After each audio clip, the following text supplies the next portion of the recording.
Kawasan Banjar Tegenungan Desa Kemenuh, Sukawati, Gianyar, dulu adalah kawasan terbaik jika ingin jogging sambil menikmati hamparan persawahan.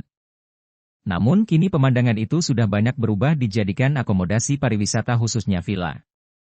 Jika kita jalan-jalan dari perempatan Kemenuh menuju Tegenungan, di bagian kanan dan kiri jalan dipenuhi villa. Menurut warga, pemilik villa kebanyakan warga luar Bali hanya sebagian kecil milik warga lokal. Bahkan sawah subur yang dulunya sawah basah kini disulap menjadi villa dan restoran. Apa yang diungkapkan Megawati Soekarnoputri bahwa lahan subur di Bali banyak berubah fungsi demi pariwisata, ada benarnya. Tegenungan dan Kemenuh, salah satu contoh kecil dilematisnya antara desakan pariwisata dan mempertahankan pertanian. Kawasan ini yang paling pesat peralihannya dari sektor pertanian ke pariwisata. Alih fungsi lahan pertanian meningkat drastis. Lahan persawahan yang masih produktif berubah menjadi bangunan komersil diakui petani Ida Bagus Madediana. Warga desa Kemenuh Kelot. Dia mengatakan alih fungsi lahan pertanian mulai terjadi pada tahun 2000-an. Kondisi ini antara lain disebabkan desakan masyarakat akan kebutuhan pemukiman dan perkembangan sektor pariwisata. Ia menjelaskan nilai tanah yang semakin melonjak juga menjadi indikator masyarakat mengalihkan lahan pertanian untuk akomodasi pariwisata.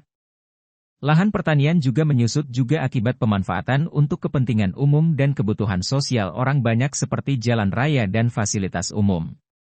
Hanya saja dia tetap bertahan mengembangkan sektor pertanian walaupun dengan lahan pertanian yang semakin terbatas. Hal senada dikatakan Wayan Balik, petani di Banjar Tegenungan, Kemenuh. Dia mengatakan alasan alih fungsi lahan pertanian diantaranya peningkatan jumlah penduduk akan kebutuhan tempat tinggal atau permukiman. Juga akibat pertumbuhan kawasan ekonomi akan kebutuhan lahan untuk fasilitas bisnis toko, kios, art shop, rumah makan dan lainnya. Perkembangan sektor pariwisata membutuhkan fasilitas serta fasilitas umum. Dulu tahun berapa nih Pak harga tanah ini Pak? Sekitar di bawah tahun 2000-an nih. Nikah berapa harganya? Paling sebagai 10 juta sampai ya paling tertinggi 25 lah per aronya. Makin kenapa perkembangan ini harganya? Kalau perkembangan harga itu kan makin sampun naik mengikuti zaman. Jadinya kemungkinan orang-orang itu kan ya cukup berhiut sampai harganya di atas 200, ada 300 yang dengar. Dari menjual tanah ini ke masyarakat itu berprofesi menjadi apa Pak?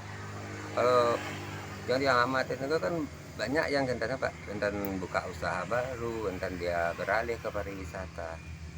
Ya. Mungkin harapan Bapak untuk pemerintah untuk biar bisa bertahan di pertanian apa Pak? Ya kalau harapan diangkat dari pemerintahan, kok yang biar ini bisa dipakaikan jalur hijau lah. Tapi ini Pak? Jalur hijau biar tidak bisa dibangun. Terus untuk dari itu Pak, dari pupuk atau gimana Pak? Perlu dibantu Pak? Kalau pupuk, ini kan masalah pupuk jelas petani itu kekurangan pupuk. Ya jujur aja seperti dia nih kayaknya.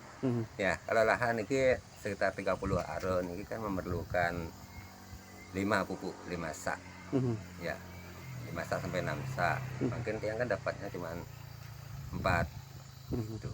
Berarti yang diharapkan optimal untuk membantu petani dan ya, untuk optimal. Untuk mempertahankan sektor pertanian. Ya, untuk mempertahankan dari sektor pertanian, semoga pemerintah ini ya cukup ketat lah untuk itu.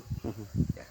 Harga tanah di Tegenungan awal tahun 2000 sekitar 10 juta rupiah sampai 25 juta rupiah per ar. Sementara saat ini harga tanah di Tegenungan sudah mencapai 200 juta rupiah hingga 300 juta rupiah per ar. Itulah potret dilematisnya para petani di kawasan Tegenungan, Sukawat, Gianyar. Tawaran harga jual tanah yang tinggi membuat mereka mendapat godaan dahsyat melepas lahan subur pertaniannya. Wirnaya melaporkan.